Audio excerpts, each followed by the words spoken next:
The president continues to defend a tweet that he sent out on Sunday morning in which he said Alabama could possibly get some damage from Dorian. The president tweeting Alabama was going to be hit or grazed, and then Dorian took a different path up along the East Coast. The fake news knows this very well.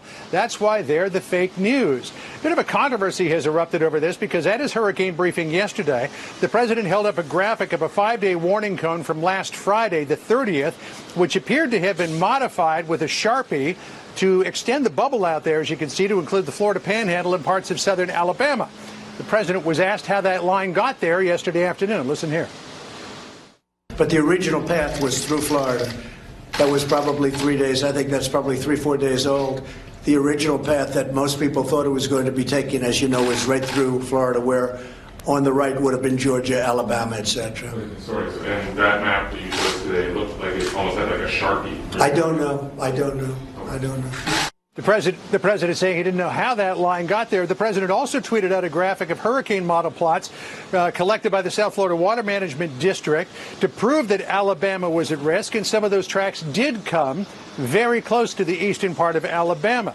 But those spaghetti models were from Thursday, August the 28th. By the time the president tweeted about Alabama at 10:51 a.m. on Sunday, the forecast track had moved well east. This is the 8 o'clock in the morning warning on Sunday the 1st, and you can see that they're indicating that Dorian would stay well offshore and well away from Alabama. We are now on day 5 of the President of the United States, a full-grown adult man, refusing to simply admit he made a mistake and instead digging in his heels on the claim that Hurricane Dorian was going to strike Alabama. To be clear, all of this is happening while the hurricane has all but destroyed islands in the Bahamas and is decimating the Carolinas with flooding, strong winds, and even tornadoes. But I'm sure Americans whose lives are actually in danger can find solace in the fact that the guy who can allocate emergency federal funding is digging through old forecasting models to prove his point. The entire issue here is that on Sunday, Trump tweeted, in addition to Florida, South Carolina, North Carolina, Georgia, and Alabama will most likely be hit much harder than anticipated, looking like one of the largest hurricanes ever. Moments later, the National Weather Service tweeted, Alabama will not see any impacts from Dorian. We repeat, no impacts from Hurricane Dorian will be felt across Alabama. The system will remain too far east. But instead of just accepting the mistake and moving on,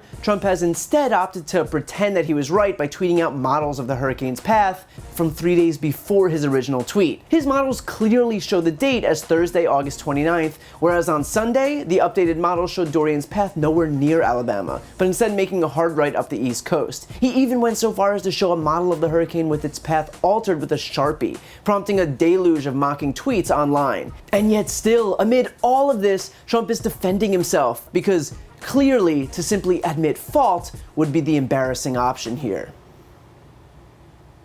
But what's so disgusting about Trump's annual role play as weatherman is that he spent the better part of a week trying to protect a state that was never in any danger, and yet he's still attacking Puerto Rico a year after Hurricane Maria hit, which saw more lives lost than on 9/11. I guess the potential for lives lost in a red state is still worth more to Trump than actual lives lost in a place with no political upside for him. And look, this might seem like a petty and obvious distraction from the White House, but it's a clear testament to his mental unfitness. If he's so narcissistic that the most powerful man on earth will spend 5 days fixating on weather maps, imagine what other lengths he would go to not to admit fault. Imagine if he misspoke about the target of a missile launch and bombed the wrong country anyway because he was too proud to correct himself.